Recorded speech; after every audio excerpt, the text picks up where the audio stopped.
In our last session, we spoke about the baptism in the Holy Spirit with the supernatural seal of speaking with other tongues. I believe that in the purposes of God, the baptism in the Holy Spirit is intended to be merely a doorway. There has been discussion in the Pentecostal movement in past years as to whether it was a goal or a gateway.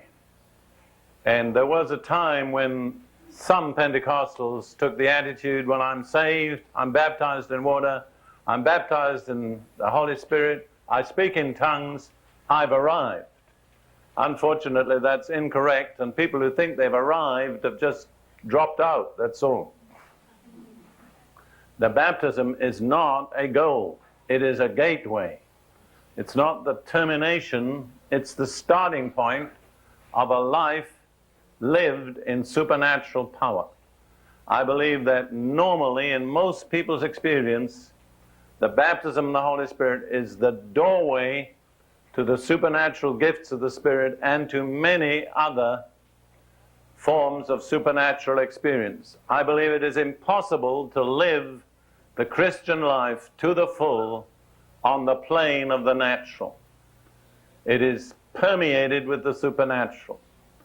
Every chapter in the book of Acts, and there are 28, contains descriptions of events that are totally supernatural.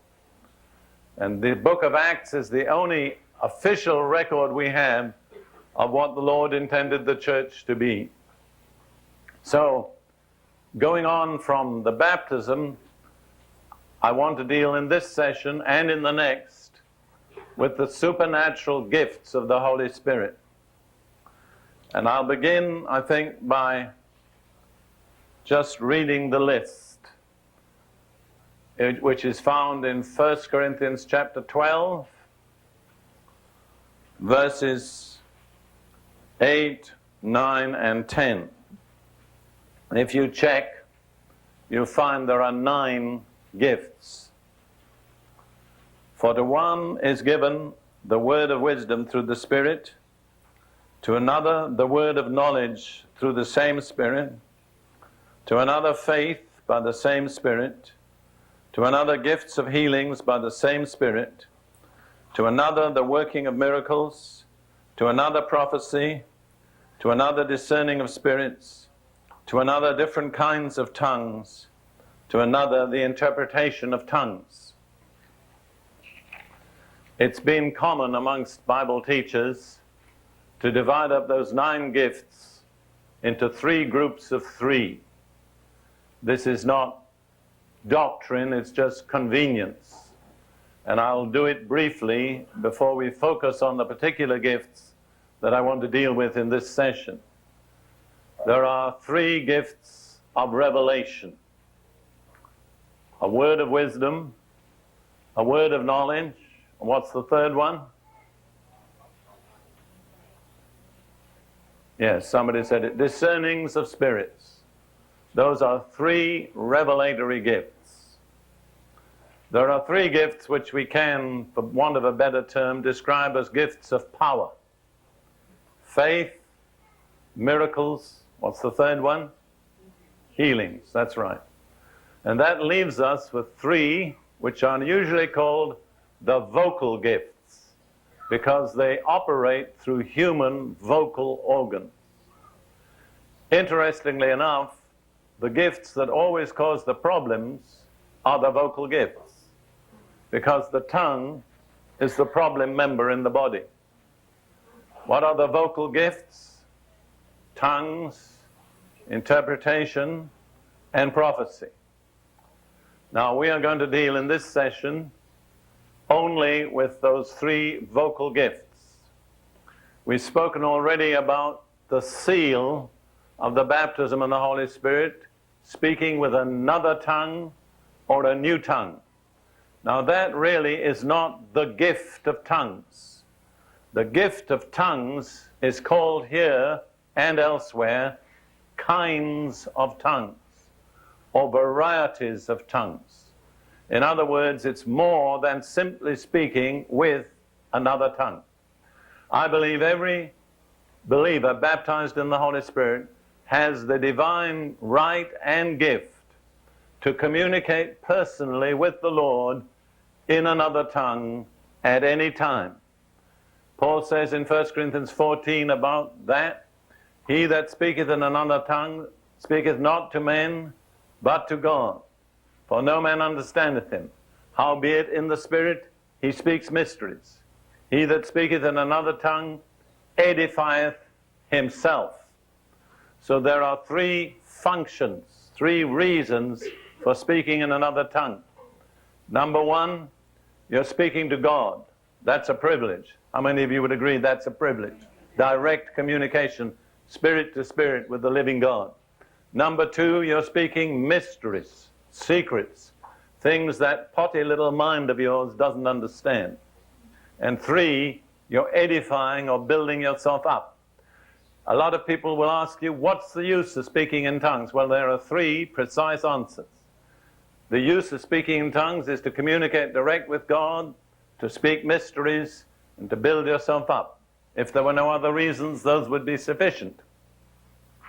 But I believe that the full gift of kinds of tongues goes on beyond that. Kinds of tongues is different uses of tongues.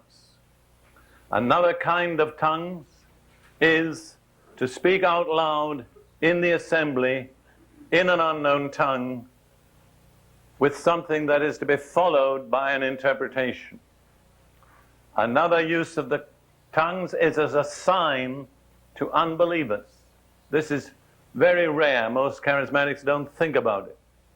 But it happens at times that when God's people are together or God's people are ministering, a believer will speak a language which he doesn't know, but an unbeliever present understands that language.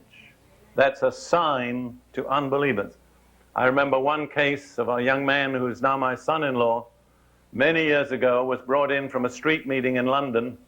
He was from Wales. And you probably know the Welsh people have their own language, which they're very proud of.